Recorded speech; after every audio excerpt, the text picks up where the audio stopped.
what were the guards like in this camp?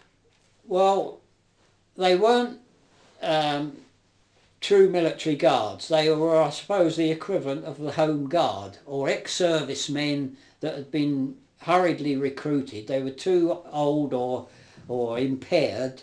A lot of them limped or had other injuries. They were too impaired to go back in active service, and they resented it.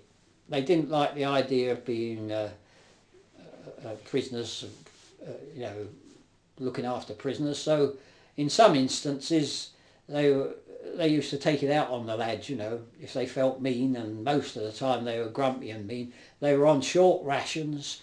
They were subject to the same hours that we worked, and they didn't accompany us in the mine. We came under the mine staff there. All they did was to accompany us back and forth to the camp. And then when they were in the camp, they used to stroll about looking for trouble, you know, more or less. Did you ever get beaten? No. I got clipped round the ear once or twice, but nothing serious. I was too crafty for that, I think. None of us really, none of my team ever did. We always professed extreme innocence because we were ignorant chaps, you know, from the lowest dregs of London, they thought. But anyway, we used to play on all those sort of things. But as I say, things gradually got worse internally. The people themselves were clad in rags. They were in short supply of all essential foods and clothing and that. And some of them were, the wives and children were quite happy, you know. And don't forget, we were working amongst civilians in the mine. And they didn't like the job anyway, because a lot of them weren't mine workers. They'd been drafted in to take the place of women in the mine, you know. So we had a certain amount of sympathy. One of them was from the chap who was our particular mentor. He was was not a prison guard. He was an ex-serviceman that had been invalided out. There were two of them, and they were put in charge of prisoners, but they were working as civilians, you see. They had no uniform, but they'd been in the services, and that's why they were given to us as foremen, because they had military discipline drilled into them, and they exercised the same sort of thing with us.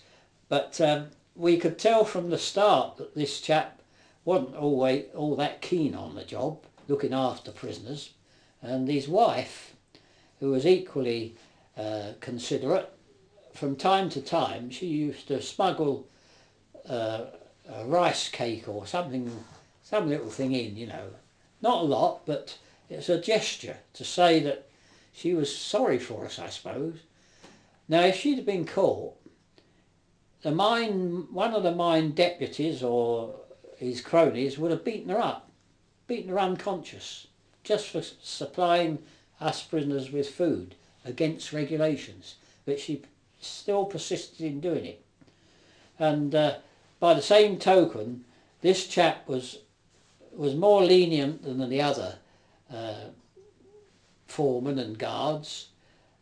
If you felt queer, and often you did, especially in the winter, mind you, we'd come straight out the tropics, there was these big baking ovens, half the size of this room, where they used to put these electric motors and electrical equipment to dry out before they were assembled and put back into service.